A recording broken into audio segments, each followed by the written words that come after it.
اسلام اپنے ماننے والوں کو وہ جس جگہ، جس منصب پر، جس مقام پر بھی بیٹھے ہوں، ان کی مکمل ذمہ داریوں سے آگاہ کرتا ہے۔ جو آدمی جو کام بھی کر رہا ہو، اسلام اس کو بتاتا ہے کہ تیری یہ ذمہ داری ہے۔ تاجر کی کیا کیا ڈیوٹی ہے، اسلام اس کو بتاتا ہے۔ حکیم، ڈاکٹر، استاد کن کن ذمہ داریوں کو سر انجام دیں گے، اسلام انہیں اس کی خبر دیتا ہے۔ ممبر و محراب اور مصلی پہ بیٹھنے والا آدمی کن اعلیٰ ذمہ داریوں کا حامل ہے، اسلام اس کا بھی اسے درس دیتا ہے۔ ہر آدمی کو اسلام بتاتا ہے کہ تیری ذمہ داری کیا ہے۔ اب دو باتیں ہوتی ہیں، ایک بات تو یہ ہوتی ہے کہ کسی بندے کو پتہ ہے میری ذمہ داری کیا ہے، وہ انجام نہیں دے رہا، اس نے بھی غلط کیا ہے۔ اور کچھ لوگ ایسے ہوتے ہیں جو سرے سے پتہ ہی نہیں کرتے کہ ان کی ذمہ داری کیا ہے، سرے سے خبر ہی نہیں لیتے، وہ ڈبل غلطی کرتے ہیں۔ ایک تو انہوں نے خبر نہیں رکھی کہ میری ڈیوٹی کیا تھی، یہ پتہ ہی نہیں تھا، نااہل ہو کے بیٹھے رہے، اور دوسرا انہوں نے اس کو پورا نہیں کیا۔ دو باتیں، دو کوتاہیاں وہ شخص کرتا ہے۔ ہمارے ہاں ایک بہت بڑا طبقہ تو ایسا ہے جس کو سرے سے یہی نہیں پتا کہ اس کی ذمہ داری کیا ہے۔ وہ سنی سنائی باتیں یا جو شعبے کا بندہ ہی نہیں، اس سے درس لے کے، بھئی ایک آدمی ڈرائیونگ سیکھنے جا رہا ہے اور وہ ویلڈنگ والے سے سبق پڑھ رہا ہے، تو اس کو ڈرائیونگ نہیں آ سکتی، اس نے سبق اسی سے لینا ہے جو اس شعبے کا ماہر ہے۔ جو میاں بیوی کے حقوق کا عنوان آج رکھا گیا ہے، تو لوگ شادی کے موقع پر بچے اپنے دوستوں سے مشورے کرتے ہیں۔ اب جس آدمی کا جس طرح کا ذہن ہوتا ہے وہ اس طرح کا مشورہ دیتا ہے اس کو۔ ایک شخص ڈکٹیٹر مزاج ہوتا ہے، کسی شخص کے ساتھ اس کی بنتی نہیں، وہ ڈنڈے کے زور پہ کام کرنے کا عادی ہوتا ہے، تو اگر ایسے شخص سے آپ مشورہ لیں گے تو وہ آپ کو کہے گا ڈنڈا اٹھا لو، اور بیوی بچے بات نہ مانے تو سارا دن ان کی پٹائی کرتے رہو۔ اب آپ نے مشورہ ہی ایسے بندے سے لیا ہے جو طبیعت ہی اس کی اس طرح کی تھی۔ کچھ لوگ یہ سمجھتے ہیں کہ بس مست رہنا چاہیے، بال بچے جو بھی کرتے ہیں ان کو کرتے رہنے دو۔ ایسے آدمی سے آپ مشورہ کریں گے تو آپ کو کہے گا یار تیری روٹی پکتی ہے نا، تو دھیان سے کھانا کھا، چھوڑ موج کر، جو ان کے نصیبوں میں ہوگا انہیں مل جائے گا۔ تو ہم لوگ نااہل آدمی سے مشورہ کرتے ہیں۔ آپ کسی بھی منصب پر جب فائز ہوتے ہیں، کوئی بھی آپ کو اللہ عہدہ عطا کرتا ہے، تو آپ سب سے پہلے دیکھیں کہ اس کے بارے میں میرا رب کیا فرماتا ہے اور رب کے محبوب کیا ارشاد فرماتے ہیں صلی اللہ تعالی علیہ وسلم۔ ان کی قرآن و سنت کی روشنی میں آپ اپنے معاملات کو ترتیب دیں گے۔ قرآن و سنت کی پہلی بات تو یہ ہے کہ میاں بیوی یہ سمجھتے نہیں کہ ہماری ذمہ داری کیا ہے۔ دوسری بات یہ ہے کہ جو لوگ مشورہ دے کے بھیجتے ہیں وہ پہلے سے مشورہ اس طرح کا دیتے ہیں کہ وہ مشورہ خوفناک ہوتا ہے۔ جو بچی گھر میں کام نہیں نہ کرتی تو اس کے گھر والے اس کو کہتے ہیں چل کوئی نہیں، بات ساس کے پاس جائے گی تو لگ پتہ جائے گا، یعنی اس کی پہلے سے ذہن سازی کی جاتی ہے کہ ساس کسی خوفناک چیز کا نام ہے، ساس کسی ایسی بلا کو کہتے ہیں جو کاٹ کھاتی ہے، پہلے سے ہی اس کو یہ بتایا جاتا ہے۔ تو جو بچہ شادی شدہ نہیں ہوتا تو اس کے گھر والے بھی اس کو کہتے ہیں کہ شادی ہوگی تو لگ پتہ جائے گا، تو اس کا پہلے سے ذہن بنا دیا جاتا ہے کہ شادی کے بعد تو بیگم نہیں لے کے آئے گا، تو اللہ معاف کرے کوئی ایسی سزا اکٹھی کر کے لائے گا جو تجھے لٹکا کے رکھے گی ہمیشہ۔ تو پہلے سے ہی ذہن غلط دیا جاتا ہے، سوچ غلط دی جاتی ہے۔ تو میرے بھائی یاد رکھیں، سمجھیں بات کو، ہمارے معاشرے کے اندر اصل فکر جو ہے نا وہ نہیں دی جاتی، اصل سوچ سے آگاہ نہیں کیا جاتا۔ قرآن مجید نے حقوق مقرر کیے، بیوی کے بھی اور اس کے خاوند کے بھی۔ سمجھ آ رہی ہے میری بات کی؟ اب دیکھیں، پہلی بات تو یہ ہے کہ ہمارے ہاں ہم یہ سوچنے کو اور یہ پوچھنے کو تیار ہی نہیں، شادیاں ہو گئیں، وقت گزر گیا، پتہ ہی نہیں میاں بیوی کے حقوق کیا ہے۔ اس کے بعد اگلی بات یہ ہے کہ جس کو پتہ چل جاتا ہے نا، ایک تیسرا پہلو بھی ہے، اس کو سمجھ لیں تمہید کے طور پر بات عرض کر رہا ہوں۔ ہمارے زمانے میں لوگ حقوق دینے کے قائل نہیں، حقوق بولیے دینے کے قائل۔ آج تک سب حقوق لینے کے لیے احتجاج کرتے ہیں، اللہ کرے کو دینے کے لیے بھی احتجاج شروع کر دے۔ یہ احتجاج ہوتا ہی نہیں کہ میں نے حقوق دینے ہیں، احتجاج یہ ہے کہ میں نے حقوق۔ اچھا، اب میاں صاحب کو حدیثیں سنائی جاتی ہیں، جب تو وہ گھر جا کے وہ والی حدیثیں سناتے ہیں جن میں خاوند کی شان ہوتی ہے، خاوند کی، اور بیوی نے بھی وہ کلپ نکال کے رکھا ہوتا ہے جس کے اندر سارے حقوق ہی عورتوں کے بتا دیے جاتے ہیں۔ وہ بھی اخبار کا وہ ٹکڑا سنبھال کے رکھتی ہے جس ٹکڑے پہ لکھا ہوتا ہے کہ اسلام عورت کو بڑے حقوق عطا کرتا ہے۔ تو تین باتوں کا خیال کریں۔ سب سے پہلے تو میرے بھائی اس بات کا خیال کریں کہ ہم نے حقوق سیکھنے ہیں انشاءاللہ تعالی، اور اس کے بعد دوسرا اس بات کا خیال کریں کہ حقوق سیکھ کر ان پر عمل کرنے کی کوشش کرنی ہے، اور تیسرا یہ بھی خیال فرمائیں ہمیشہ کہ مانگنے والا بھکاری ہوتا ہے، دینے والا سخی ہوتا ہے۔ تو حقوق مانگتے نہ پھریں، حقوق دینے کی کوشش کریں۔ جو حقوق دینے والے ہیں وہ سخی ہوتے ہیں۔ پتہ نہیں آپ کو سمجھ آئی ہے میرے جملے کی کہ نہیں آئی؟ حقوق دینے والے اور مانگنے والے، تو بھکاری بن کے نہ پھریں کہ میرا حق مجھے دے دو، بلکہ سخی بن کے پھرو کہ میری خیر صلاح ہے، آؤ جس نے حق لینا ہے میں سب کے حقوق ادا کرنے کو تیار ہوں۔ سخی بن کے وقت گزاریں، بھکاریوں کی طرح نہیں گزاریں۔ قرآن مجید فرقان حمید نے میاں بیوی کا جو رشتہ بیان کیا ہے نا، اس رشتے کو آپ سمجھیں جو قرآن پاک نے میاں بیوی کا رشتہ بیان کیا۔ کہن لباس لکم وانتم لباس لہن، فرمایا بیویاں تمہارا لباس ہیں اور تم ان کا لباس ہو۔ وہ تمہارا لباس ہے اور تم، اللہ اکبر، کیسا خوبصورت لفظ قرآن پاک نے، ہن لباس لکم وانتم لباس لہن، فرمایا وہ تمہارا لباس ہے اور تم، سمجھ آ رہی ہے نا جی بات کی؟ وہ تمہارا لباس ہے اور تم ان کا لباس ہو۔ تین خوبیاں تو ہر لباس میں ہوتی ہیں، تین چیزوں کے لیے لباس پہنا جاتا ہے۔ تین چیزیں، تین قسم کی آسائشیں لباس میں پائی جاتی ہیں، اس پر تو تمام مفسرین کا اتفاق ہے۔ سب سے پہلی چیز، لباس جو ہوتا ہے وہ بندے کو گرمی اور سردی سے بچاتا ہے۔ سخت سردی میں لباس لے لیں تو بندہ سردی سے بچ جاتا ہے۔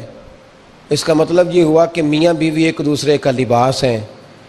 اگر بیوی کی طرف کوئی تکلیف آتی ہے تو میاں اس کو بچاتا ہے، اور اگر میاں کی طرف کوئی تکلیف آتی ہے تو عورت اس کو بچاتی ہے۔ میاں بیوی ایک دوسرے کا لباس ہے۔ لباس کیا کرتا ہے؟ لباس آدمی کے عیب چھپاتا ہے، اس کے وجود پر کتنے دھبے ہیں، کتنے نشان ہیں، وہ سارے چھپا لیتا ہے لباس۔ میاں بیوی ایک دوسرے کے عیب چھپانے والے ہوتے ہیں، عیب بتانے والے، رونا رونے والے نہیں ہوتے کہ بی بی جب بھی میکے گئی اس نے جا کے رونا شروع کر دیا، اتنی میں تانگو دوسرا ہے ہی کوئی نہیں۔ اور خاوند صاحب جب بھی ملے انہوں نے ایک ہی راگ الاپنا شروع کر دیا کہ میری کیا بات تھی، مجھے مل کیا گیا ہے، میں کیا تھا، میرے ساتھ ہوا کیا ہے۔ تو لباس ہیں، ایک دوسرے کا عیب چھپائیں گے، بولیے ایک دوسرے کا عیب چھپائیں گے، ایک دوسرے کی غلطیوں کی پردہ پوشی کریں گے۔ اور تیسرا لباس کا کیا مقصد ہوتا ہے؟ لباس شخصیت کا آئینہ دار ہوتا ہے۔ لباس آدمی کی اچھی اور خوبصورت طبیعت کا حصہ ہوتا ہے۔ جو لباس ہوتا ہے وہ انسان کو زینت بخشتا ہے، خوبصورت کر دیتا ہے۔ داڑھی والا آدمی ننگے سر پھرے تو خوبصورت نہیں لگتا، ٹوپی پہن لے تو بڑا پیارا لگتا ہے، ٹوپی پہنے تو بڑا، اور اگر امامہ باندھ لے تو نور نالا نور ہونا شروع ہو جاتا ہے۔ اللہ کرے آپ خوش ہو جائیں، آمین تو کہہ دیں، اور اللہ کرے فجر کی نماز آپ امامہ باندھ کے پڑھ لیں، آمین تو کہیں۔ چلو کونی جنہ دی داڑھی نہیں انہوں نے رکھنی چاہیے، جنہ دی نہیں ہونا نو موضوع نہیں تھا، پر ہماری بھی مجبوری ہے، داڑھی آ ہی جاتی ہے، ہر موضوع میں شامل ہو جاتی۔ رکھنی چاہیے. سب یاد رکھیں لباس آدمی کو زینت دیتا ہے. قرآن مجید کے لفظوں پہ غور کرو. اگر تو شادی کے بعد بیوی کے آنے کی وجہ سے خاوند کو سکون نہیں ملا تو اس کا مطلب ہے اس نے گھر کو زینت نہیں دی. اور اگر شادی کے بعد اس بچی کو تحفظ نہیں ملا, اس کو اپنے گھر کے اندر سکون نہیں ملا, تو اس کا مطلب ہے خاوند نے اسے زینت, اس لباس نے زینت نہیں دی. میاں بیوی ایک دوسرے کا لباس ہے. اس مقدس رشتے کو اسلام نے باندھا اور لباس کہہ کے باندھا. میرے رسول کریم علیہ الصلوۃ والسلام نے پہلے تو خارجی لوگوں کو منع کیا ہے. میری ذاتی رائے یہ ہے کہ میاں بیوی کی ذاتی لڑائی کوئی بھی نہیں ہوتی. ذاتی لڑائی, میری باتوں کی سمجھ تو آ رہی ہے نا آپ دوستوں؟ کوئی نہیں آ رہی؟ اللہ جزا دے. آپ میاں بیوی کی ذاتی لڑائی کوئی نہیں ہوتی. ہوتا پتہ کیا ہے؟ لڑکے سے پوچھیں کہ بتائیں جناب کیا حال ہے, تو کہتے ہیں بیوی میری صحیح ہے, اس کے گھر والے نہیں صحیح. سنا ہے آپ نے بھی کبھی یہ لفظ؟ تو اسی طریقے سے اگر لڑکی سے پوچھیں کہ تیرا کیا حال ہے, تو کہتی ہے خامن تو میرا دھیان رکھتا ہے, اس کی اماں نہیں خیال رکھنے دیتی. تو لڑائی جو ہوتی ہے وہ تیسرے آدمی کی وجہ سے ہوتی ہے. تیری اماں آئی تھی تو اس طرح کہہ گئی, تو تیرا بھائی آ گیا تھا تو وہ یہ کہہ گیا, تیسرے فرد کی وجہ سے. میرے نبی کریم علیہ الصلوۃ والسلام نے تیسرے بندے کو سمجھایا ہے, تیسرے فرد کو حضور نے سمجھایا ہے. نبی پاک علیہ الصلوۃ والسلام نے فرمایا خبردار, ماں بھائی بیٹا باپ سارے لحاظ کریں, بسنے دیں میاں بیوی کو. اگر شادی کر دیا تو ان کو سکون سے رہنے دو. تم دو جملے کہہ کے چلے گئے, کوئی عیب نکال کے جو چھپا ہوا تھا خاوند کی نظر میں وہ نکال کے بتا دیا کہ تیری بیوی یہ کام بھی کرتی ہے. اب تم تو ہٹ گئے وہ بات کہہ کے, اب انہوں نے اکٹھے رہنا ہے. ان کی زندگی مصیبت کا شکار ہو گئی, آزمائش میں آ گئے وہ دونوں, ساری زندگی کڑتے رہے. ایک عیب نکال کے لڑکی کے گھر والے لڑکے کا اسے بتا کے چلے گئے تیرے خامد میں یہ عیب پایا جاتا ہے. وہ ساری زندگی کڑتے رہیں گے, تکلیف میں رہیں گے. انہوں نے تو اکٹھے رہنا ہے. بتانے والا چلا گیا. میرے رسول کریم صلی اللہ علیہ وسلم فرماتے ہیں لعنتی ہے وہ شخص, لعنتی ہے وہ شخص. یا رسول اللہ کون سا؟ فرمایا جو بیوی کو مرد کے خلاف اکساتا ہے اور مرد کو بیوی کے خلاف اکساتا ہے, وہ لعنتی ہے, ملعون ہے, رحمت الہی سے دور ہے وہ شخص. انہیں قریب کرنے کی کوشش کر, تو ان کے اندر محبت پیدا کرنے کی کوشش کر. میرے نبی کریم علیہ الصلوۃ والسلام نے جب حضرت سیدہ فاطمہ الزہرا رضی اللہ تعالی عنہا اور جناب سیدنا علی المرتضیٰ رضی اللہ تعالی عنہ کی شادی کی, تو نبی پاک نے دونوں کے سر جوڑے اور دونوں کے درمیان محبت کی دعا فرمائی. دونوں کے درمیان محبت کی دعا فرمائی. اور نبی پاک صلی اللہ علیہ وسلم حضرت فاطمہ کے سامنے جناب علی کے فضائل بیان فرماتے تھے, اور جناب علی آتے تو نبی پاک فرماتے فاطمہ تو میرے وجود کا حصہ ہے, وہ تو میرے جگر کا ٹکڑا ہے. تو ان دونوں کے درمیان الفت پیدا. یہ سب سے پہلے تو خارجی لوگ اس بات کا خیال کریں, سب سے پہلے تو خارجی لوگ خیال کریں, توجہ دیں کہ ان کو بکھرنے سے بچائیں. اب میاں بیوی بھی سمجھ لیں کہ ہماری ذمہ داریاں کیا ہیں. مسند امام احمد بن حنبل میں حضرت ابو درداء رضی اللہ تعالیٰ عنہ سے حدیث مروی ہے, نبی کریم صلی اللہ علیہ وسلم کی بارگاہ میں ایک خاتون نے آ کے عرض کیا یا رسول اللہ صلی اللہ علیہ وسلم مجھے بتلائیے خاوند کا حق کیا ہے. یہ جو حدیث سنانے لگا ہوں نا, یہ بیٹی کو سنانی ہے جا کے, یہ ٹیلی فون کر کے بہن کو سنانی ہے, صرف بیوی کو سنانے کی نہیں ہوتی یہ چیزیں. یہ حدیث بیٹی کو سمجھائیں, بہن کو سمجھائیں, ان لوگوں کو سمجھائیں تاکہ, اور یہ یاد رکھیں خاوند کے حقوق اگر بچی کے گھر والے اسے سکھائیں نا تو اس کی سمجھ میں جلدی آ جائیں گے, اور بیوی کے حقوق اگر خاوند کے گھر والے اس کو سمجھائیں تو اس کی سمجھ میں بات جلدی آئے گی. وہ خیر خواہ سمجھتے ہیں اپنے رشتہ داروں. یہ والی حدیثیں ان لوگوں کو سنانی چاہیے جن لوگوں کا بچہ ہے یا بچی ہے. متعلقہ آدمی حقوق بیان کرے. جب متبادل چیز کسی کے سامنے آتی ہے تو وہ کئی دفعہ سمجھتے ہیں کہ خلوص اس میں پورا نہیں پایا جاتا. حضرت ابو درداء رضی اللہ تعالیٰ عنہ فرماتے ہیں ایک خاتون حضور کی بارگاہ میں آئی, عرض کرنے لگی یا رسول اللہ صلی اللہ علیہ وسلم میں نکاح کرنا چاہتی ہوں, شادی کرنا چاہتی ہوں, مجھے بتلائیے خاوند کا حق کیا ہے. اگر تو میں ادا کر سکتی ہوں تو میں نکاح کروں, ورنہ میں اس کام سے بچوں. میرے نبی کریم علیہ الصلاۃ والسلام نے فرمایا بی بی اگر خاوند کے ناک سے رینٹ نکلے، ریشہ نکلے، پیپ بہے اس کی ناک سے، اور بی بی اپنی زبان سے وہ صاف کر دے تو پھر بھی اس کا حق ادا نہیں ہوتا۔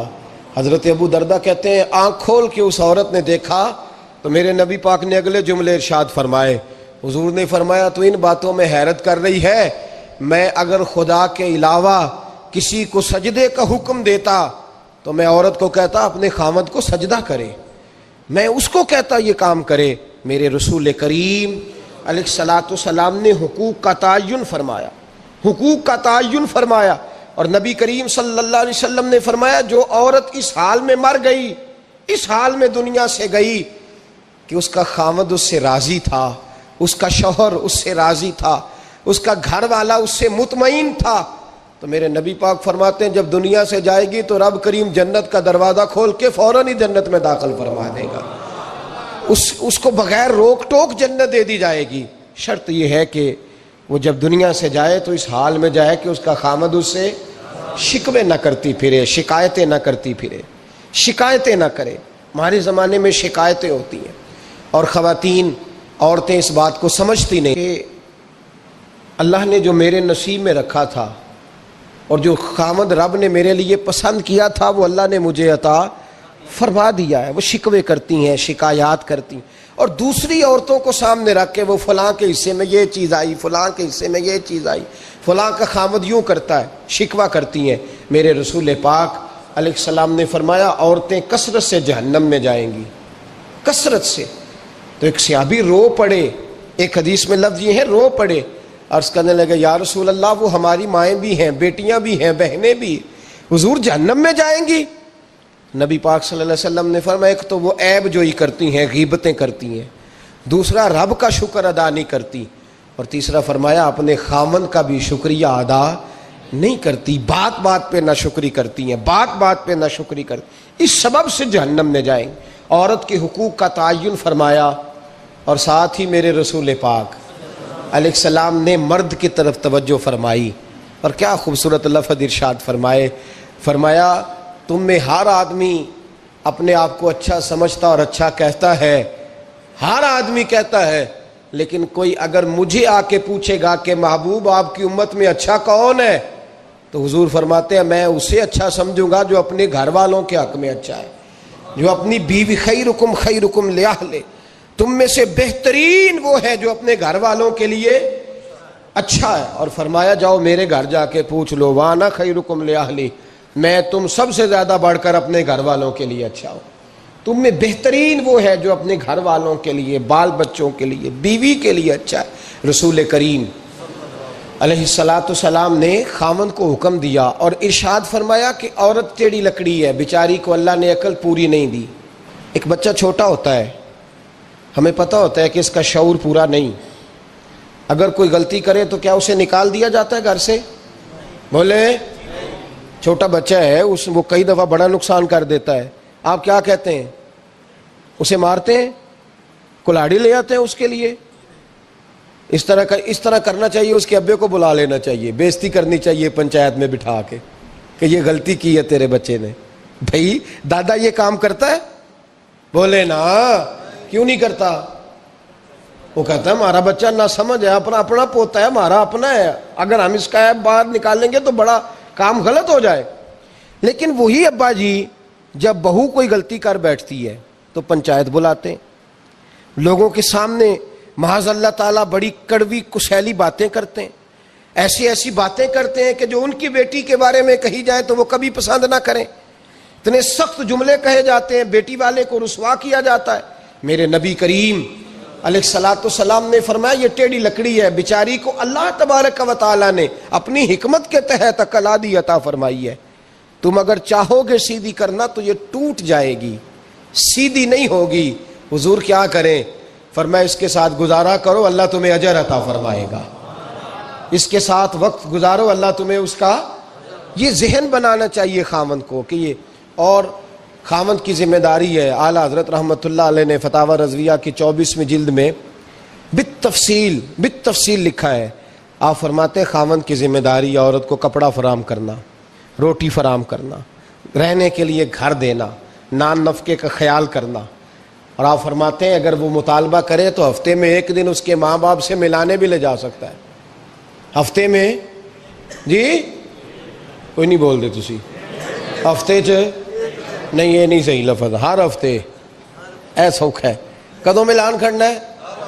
پاویں نہ بولو، گل جڑی سچی ہو تے سچی ہے. ملان کدوں لے جانا ہے؟ اچھا اپنی اماں نو روز ملدا ہے سویرے شام، تے وہ کہندی مینوں بھی اماں نو ملا لیا، تے کہندا روز نہیں جائیدا. تو تم بھی نہ ملا اپنی اماں نو روز بھائی. لیکن نا اعلیٰ حضرت فرماتے ہیں ہفتے میں ایک دفعہ ماں باپ سے بولے. بیٹی کا پیار ماں باپ سے زیادہ ہوتا ہے کہ بیٹے کا؟ لو تو سارے انہوں پتہ ہے، یعنی تسی گھٹ کر دے ہو نا تاں بیٹی دا نام لیا جے. صحیح بات کر رہا ہوں؟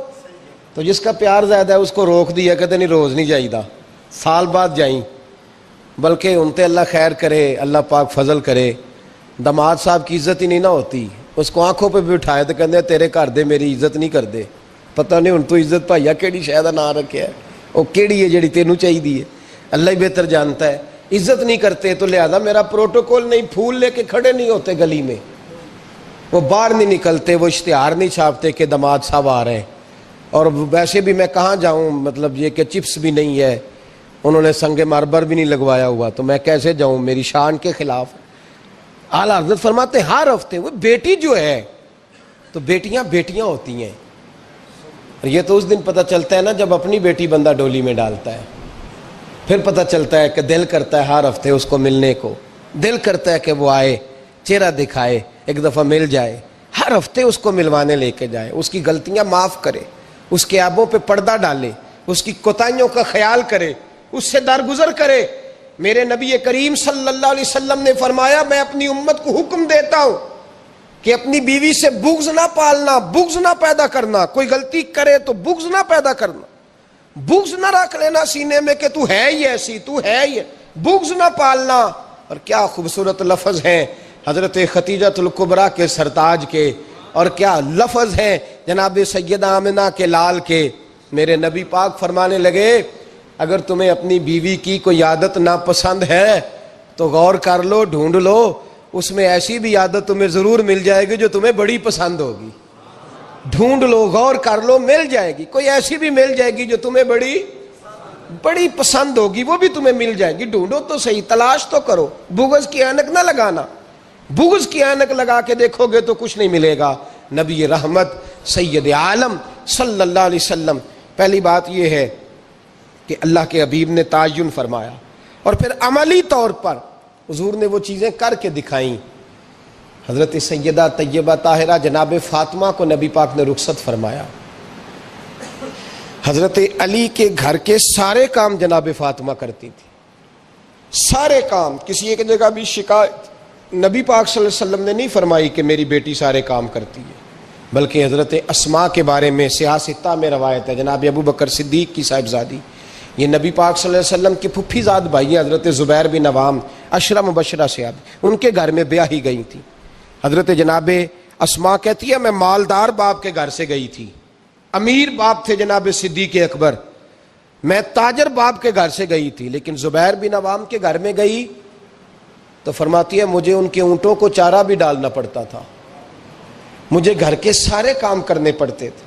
فرماتی ہے میں چنے پیس کر جانوروں کے لیے میں خوراک بھی تیار کرتی تھی، اور وہ چلے جاتے تھے تو میں ان کے گھوڑے کی دیکھ بھال بھی کرتی تھی. لیکن قربان جائیں جناب اسماء فرماتی ہیں ایک دن بھی میں اپنے باپ کے گھر شکایت لے کے نہیں گئی. اور عجیب لفظ ہے حدیث پاک میں، عجیب لفظ ہے. آپ فرماتی ہیں میں ایک دن گھاس لے کے آ رہی تھی، رستے میں رسول پاک تشریف لا رہے تھے، حضور اونٹ پہ تھے. بڑی خوبصورت حدیث. حضرت اسماء فرماتی ہیں میں خاوند کے گھر میں کام کاج کرتی تھی، میں چارہ لے کے آ رہی تھی، اونٹ پہ حضور تشریف لائے، نبی پاک نے اونٹ کو بٹھایا، اونٹ بیٹھ گیا تو حضور نے فرمایا اسماء میرے پیچھے بیٹھ جاؤ، میں تمہیں گھر تک چھوڑ دوں. تو جناب اسماء رو پڑی، کہنے لگی محبوبہ میرا خاوند بڑا خوددار ہے، بڑا غیرت والا ہے، اس نے مجھے جس حال میں رکھا ہے میں اسی حال میں راضی ہوں. حضور آپ کی کرم نوازی کا شکریہ، پر جس حال میں مجھے رکھا ہے نا میں اسی حال میں کوئی بول اولڑا نہ بول بیٹھی ہندے خسم ناراض بڑبولیاں دے بولی کان تے کوئل دی دس دیے بڑے فرق ہندے سجنا بولیاں دے جڑیاں خسماں دی وچ رضا وسن پاگ جاگ جاندے او نہ گولیاں دے تے آپ ادلیاں نو سردار پین تکے شرما والیاں نو چوٹے ڈولیاں دے. فرمایا جس حال میں میرے خامد نے، اور امام غزالی حدیث لائے ہیں، ایک خامد گھر سے نکلا ہے تو بیوی کو کہہ گیا ہے جب تک میں واپس نہ لوٹوں گھر سے نہ نکلنا. 2 گلیاں چھوڑ کے والد رہتے ہیں، 2 گلیاں چھوڑ کے بیوی نبی کریم صلی اللہ علیہ وسلم کی بارگاہ میں پیغام بھیجتی ہے، کہتی ہے خامد حکم دے گیا تھا میری بغیر اجازت گھر سے نہ نکلنا. اب تو بیوی کہتی ہے میں پڑھی لکھی ہوں. کل میں ایک اسکالر کو سن رہی تھی، وہ کہہ رہا تھا بیوی کے بڑے حقوق ہیں، جو مرضی چاہے کر سکتی ہے، اور اللہ خیر کرے اگر بیوی بی ایڈ کر لے پھر تو معاملہ ہی ختم ہو گیا. وہ کہتی ہے تو مجھے کر فارغ، میں سویرے. اور سن لیں حدیث، یاد رکھ لیں، نبی پاک صلی اللہ علیہ وسلم نے فرمایا جس بی بی نے اپنے خامد سے بلا وجہ طلاق کا مطالبہ کیا بغیر سبب شرعی کے، جس عورت نے اپنے خامد سے طلاق مانگی، حضور فرماتے، یہ نہیں فرمایا کہ لے لی، جس نے طلاق خالی مطالبہ کیا لے لی، وہ اب تو روز آپ دیکھ لیں کورٹ کچہری میں بیویوں نے دعوے پہ دعویٰ کیا ہوا ہے.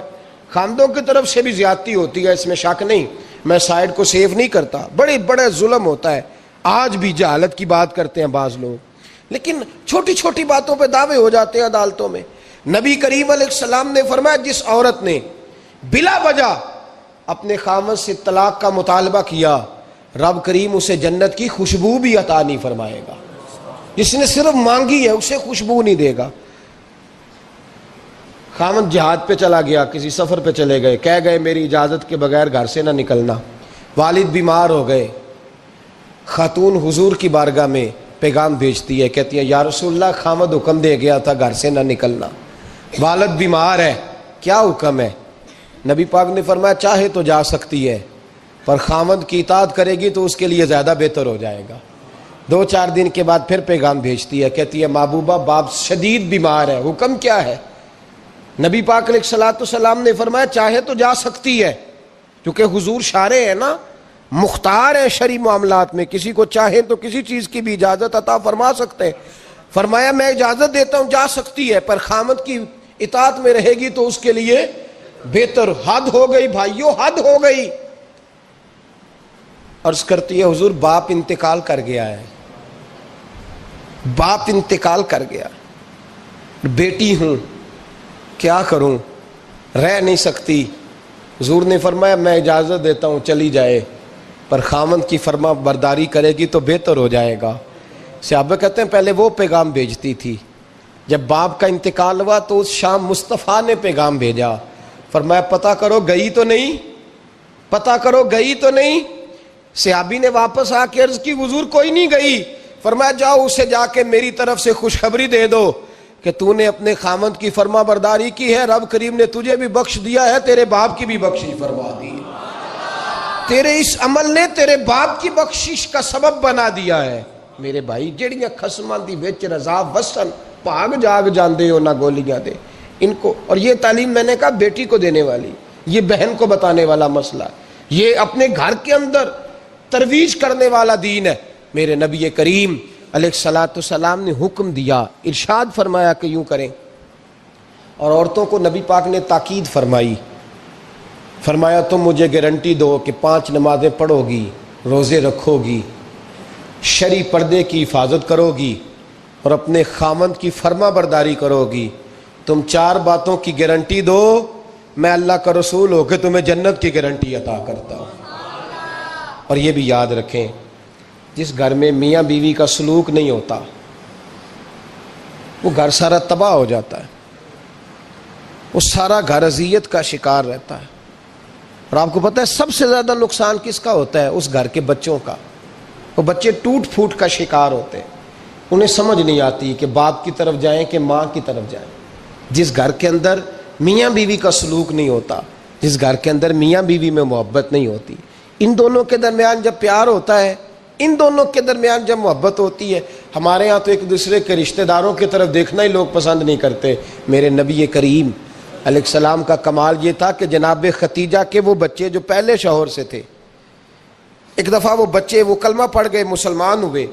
حضرت ختیجہ کا وہ بیٹا جو پہلے شوہر سے تھا، حضرت ختیجہ کے بھائی نہیں، بہنیں نہیں، بیٹا جو پہلے شوہر سے ہے، ایک دن وہ بیٹا آیا تو حضرت عائشہ صدیقہ فرماتی ہے حضور حجرے میں تھے، بچہ باہر بولا، نبی پاک کے کانوں میں آواز گئی تو حضور فرمانے لگے او ہو یہ تو ختیجہ کا بیٹا آ گیا ہے، تو میرا بیٹا آ گیا ہے۔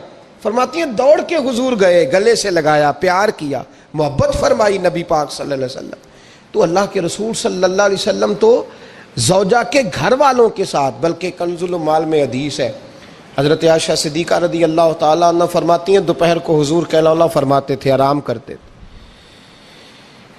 اس وقت میں اکثر صحابہ ملنے نہیں آیا کرتے تھے، پتہ ہوتا تھا یہ محبوب کے آرام کا وقت ہے۔ ایک دن ایک بوڑھی بی بی ملنے آ گئی، اور بی بی جب آئی تو بغیر وقت کے آ گئی۔ جناب عائشہ فرماتی ہیں کہ میں نے کہا کہ یہ شاید جانتی نہیں، بہرحال آ گئی ہے۔ تو کہتے ہیں وہ خاتون آئی تو نبی پاک صلی اللہ علیہ وسلم کا چہرہ کھل اٹھا اسے دیکھ کے۔ حضور نے بڑا زیادہ وقت عطا کیا، دیر تک بیٹھے، اس کی باتیں سنتے رہے، محبت کے ساتھ جواب دیتے رہے۔ جب فارغ ہو گئی تو اس نے کہا حضور میں جاؤں؟ نبی پاک نے فرمایا ٹھہر جاؤ۔ حضور نے کتنے تحفے تیار کیے، غلام کی ڈیوٹی لگائی، گھر تک پہنچائے۔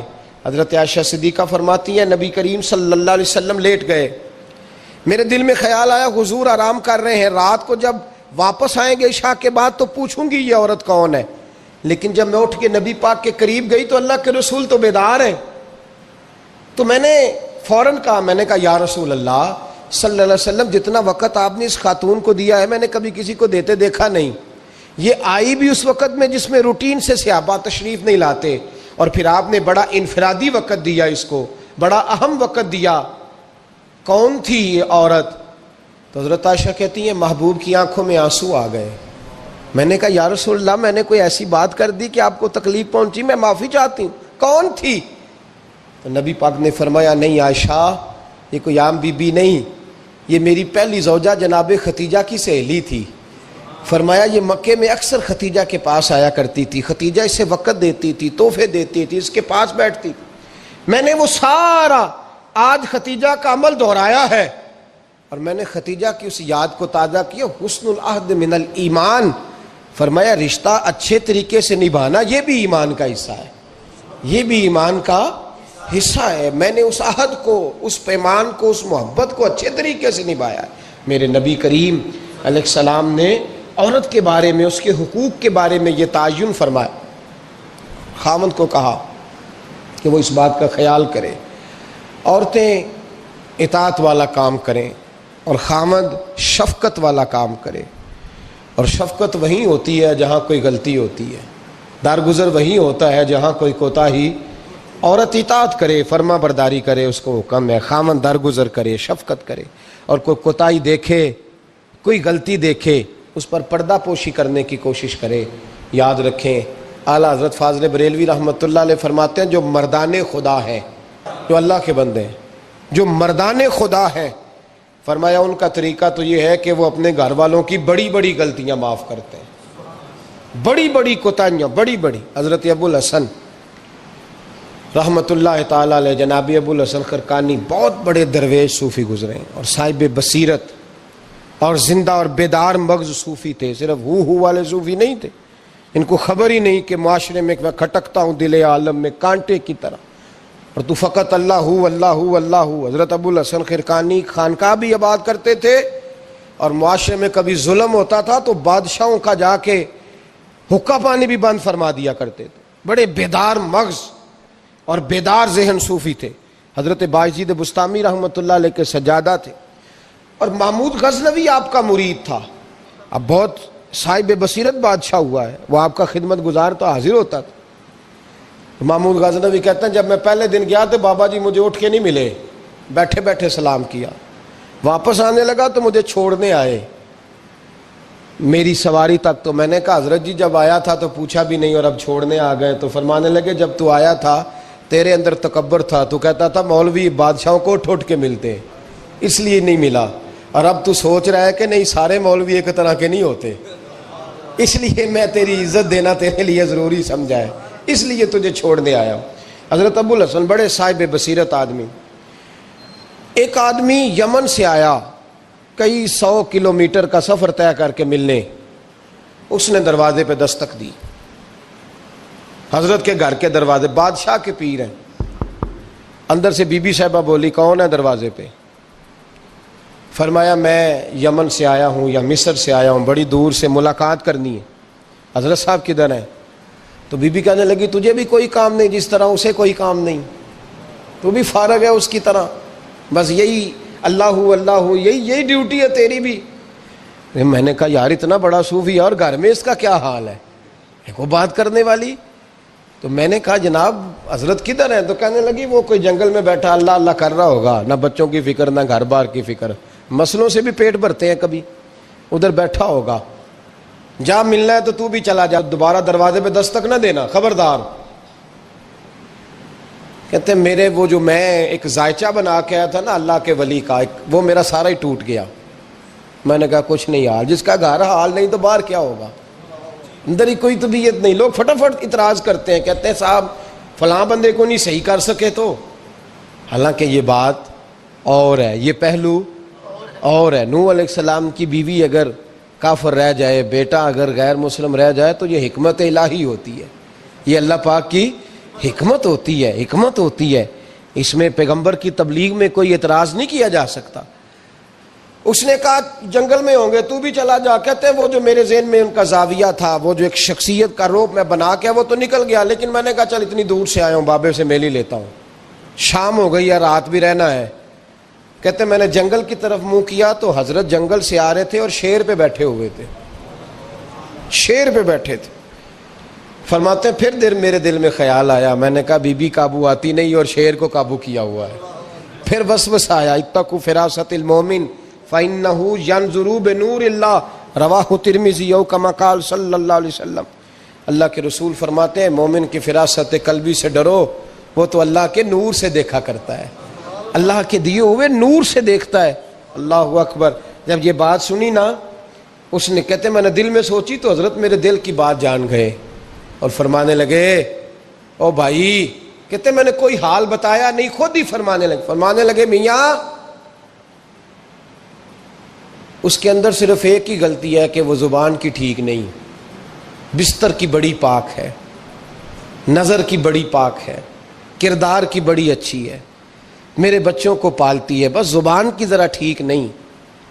اور فرمانے لگے میں اس نتیجے پہ پہنچا ہوں اگر میں نے اسے نکال دیا تو اور کوئی رکھے گا نہیں، بیچاری زندگی ساری پریشانی میں گزار دے گی، اور پھر اگلے لفظ کہے تو حد ہو گئی۔ فرمانے لگے میں اس بد زبان سے اس نے سلوک کرتا ہوں، اللہ نے یہ بے زبان مخلوق میری فرما بردار بنا دی ہے۔ فرمایا یہ میرے وظیفوں چلوں عبادتوں سے نہیں آیا شعر، یہ اس بد زبان سے اس نے سلوک کرتا ہوں تو رب نے یہ بے زبان مخلوق میری۔ اب یہ گنجائش، یہ حکم خامند کے لیے ہے، یہ تقریر سن کے بی بی نہ کہہ دے کہ میں نے بد زبان ہونا ہے تو آپ فرما برداری کریں میری، تو یہ جس کے لیے بات ہو اسی تک رہے۔ خامند کو حکم ہے کہ اگر کوئی کوتاہی ہے تو اس کوتاہی کی پردہ پوشی کرے۔ گھر جو ہوتا ہے نا، گھر کچھ چیزیں اجازت نہیں دے رہی میری کہ میں کچھ اور بات آپ سے کروں، کچھ آپ کو نیند بھی آ رہی ہے۔ دیکھیں پورا وجود سلامت ہو اور اندر روح نہ ہو تو بندہ زندہ رہ سکتا ہے؟ جڑے نہیں بولے انہیں رہ لینا میرا خیال۔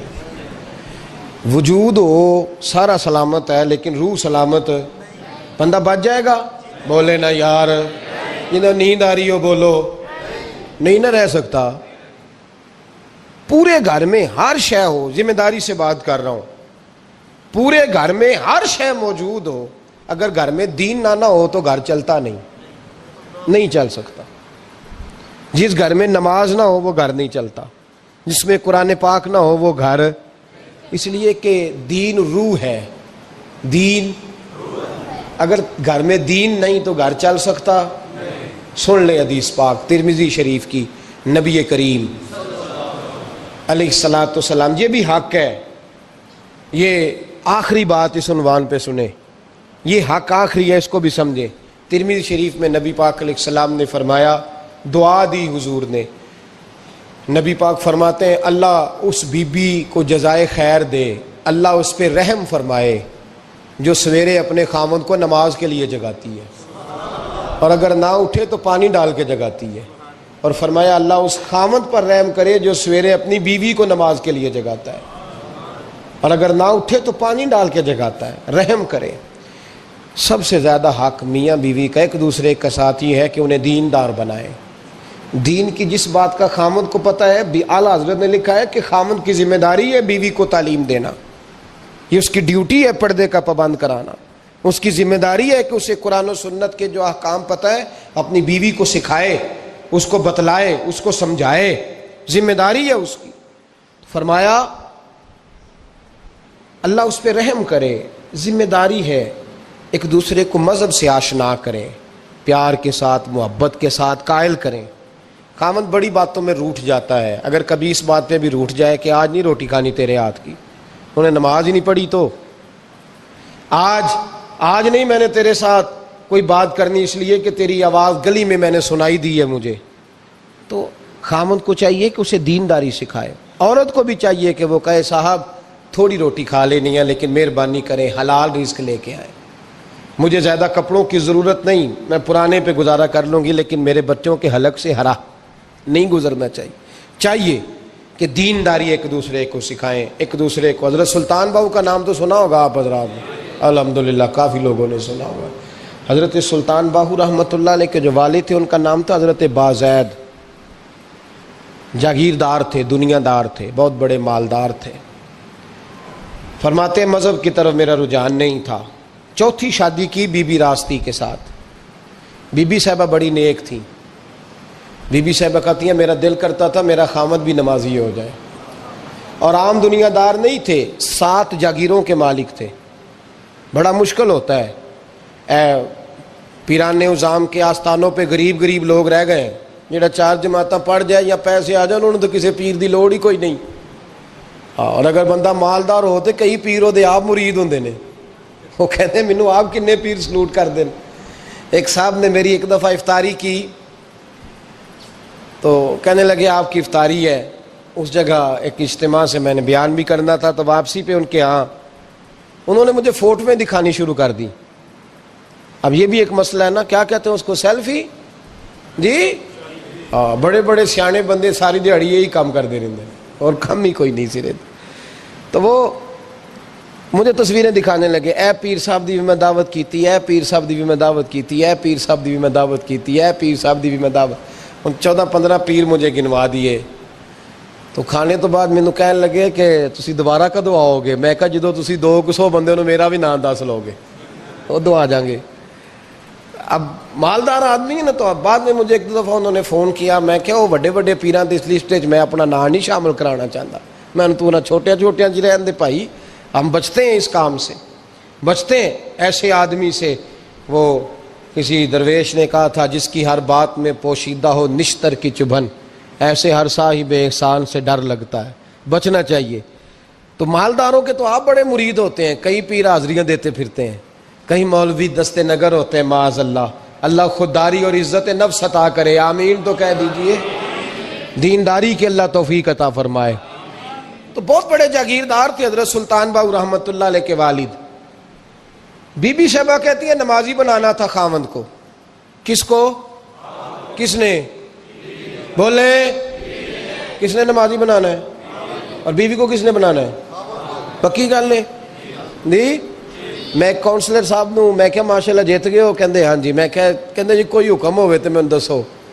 میں کہ حکم ہے کہ تسی اپنے ہلکے دے بندیاں دی ڈیوٹی لانی، کیڑا نماز حاضری لانی ہے، کیڑا نماز پڑھنا ہوندا ہے تے کیڑا نہیں ہوندا۔ کہنے لگے بڑے سیانے نکلے ہو، پہلا مینوں ہی وسیتے واڑ چھڑیا جی، میں جاؤں گا تے دوجیاں دی حاضری لاں گا نا۔ تو خاوند نمازی بنائے گا بیوی کو تو اس سے پہلے خود بنے گا تو بنائے گا نا جی۔ تو اگر خاوند کہہ دے تو پڑھیا کر، میرے پیچھے نہ لگی تو جنی کو تو پڑھنی اونی میں پڑھنی ہے نا۔ تو آج میں ایک دوست کو کہہ رہا تھا بچے وہ کام نہیں کرتے جو آپ کہتے ہیں، اور میں نے جمعے میں بھی کہا تھا بچے وہ کرتے ہیں جو ہمارا عمل دیکھ کے بچے چلتے ہیں، صرف بات پہ عمل نہیں کرتے۔ بی بی راستی کہتی ہے میں نے ٹھان لی کہ میں نے اس جگیردار کو، وڈیرے کو اس موٹے بڑے چودھری کو میں نے نمازی بنانا اور بنا کے دکھانا ہے نمازی. بی بی صاحبہ کہتی ہیں کہ وہ جس خاتون کی بھی باری ہوتی تھی, 4 بیویاں ہوتی تھیں, وہ اس کا حق ادا کرتے تو بعد میں اپنی خوابگاہ میں جا کے آرام کرتے. ان کا جو خادم تھا ملازم, وہ رات کو دودھ کا پیالہ انہیں دینے جاتا تھا, سونے سے پہلے ان کے پاس دودھ کا پیالہ پہنچتا تھا. تو بی بی صاحبہ کہتی ہیں میں نے رات کو ملازم سے کہا دودھ دینے تو نہیں جائے گا, میں جاؤں گی. تو میں آدھی رات کو دودھ کا پیالہ لے کے حاضر ہوئی. تو کیسے آئی؟ میں نے کہا بی بی ہوں, آ گئی ہوں, تو اب مہربانی کریں. میں نے کہا اگر اجازت دیں تو آپ کے پیر نہ دبا دوں. چل دبا دے. بی بی کہتی ہیں پیر دباتے دباتے میں نے کہا اگر اجازت دیں تو صبح نماز کے لیے جگا دوں. یہ نماز کی تبلیغ ہو رہی ہے. تو بابا جی پتہ کیا کہتے ہیں حضرت بازید؟ کہنے لگے تو مجھے جانتی نہیں, خبردار مجھے تبلیغ کرنے کی کوشش کی. اس گھر میں رہنا ہے تو سانس اونچا نہ لینا. پتہ ہے تو کس کے ساتھ بھی آئی, خبردار. کہتے میں چپ کر کے آ گئی. اگلے دن پھر دودھ لے کے پہنچ گئی تو انہوں نے آنکھ کھول کے دیکھا میری طرف, پھر آ گئی ہے. میں نے کہا اب میرے خاوند ہیں, میرے سر کے تاج ہیں, پیر دبا دوں؟ کہ دبا دو. کہتے ہیں میں نے 10 منٹ پیر دبائے تو میں نے کہا اگر جان کی امان پاؤں تو فجر میں جگا دوں. میں نے جلال فرمایا. کہنے لگے تجھے کہا تھا نا کہ مجھے کسی کا مشورہ قبول نہیں, تو کون ہوتی ہے مجھے بات کرنے والی, چل دوڑ جا. بی بی صاحبہ کہتی ہیں میں 10 دن جاتی رہی. کتنے دن؟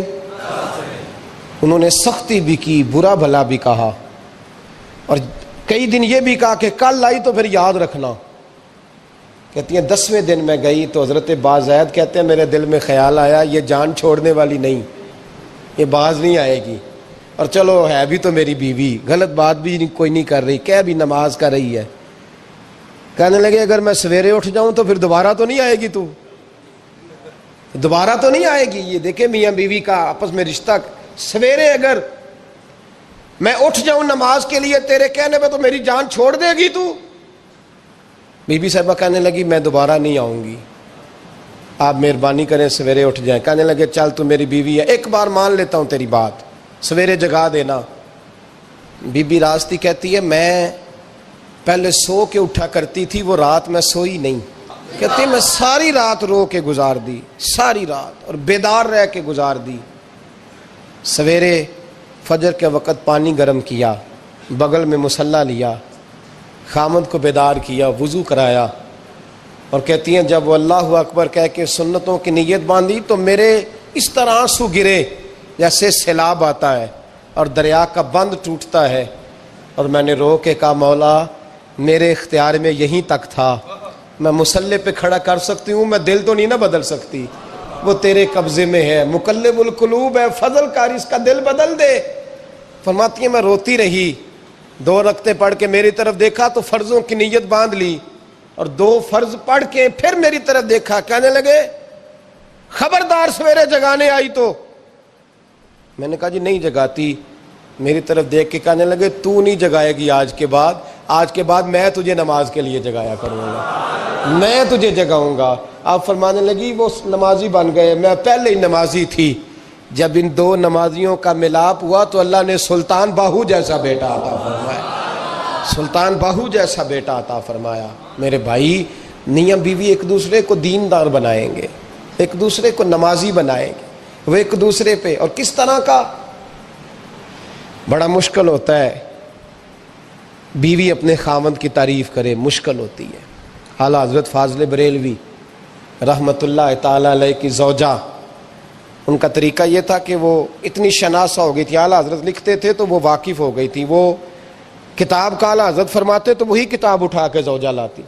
اس زمانے میں قلم بنتے تھے اپنے ہاتھوں سے, لوگ چھری لے کے اس کے ساتھ قلم بنایا کرتے تھے, تو قلم بنا کے سیاہی رکھتی, کاغذ کئی دفعہ ڈانٹ دیتے, اعلیٰ حضرت کئی دفعہ ڈانٹ دیتے, لیکن اماں جی سنتی. وقت وصال آیا تو ایک دن فرمانے لگے حامد رضا کی ماں تو نے ساری زندگی مانگا کچھ نہیں, تو نے میری بڑی نوکری کی, میرے دین کے کاموں میں سب سے بڑی مددگار تو تھی, چل کوئی چیز مانگ لے.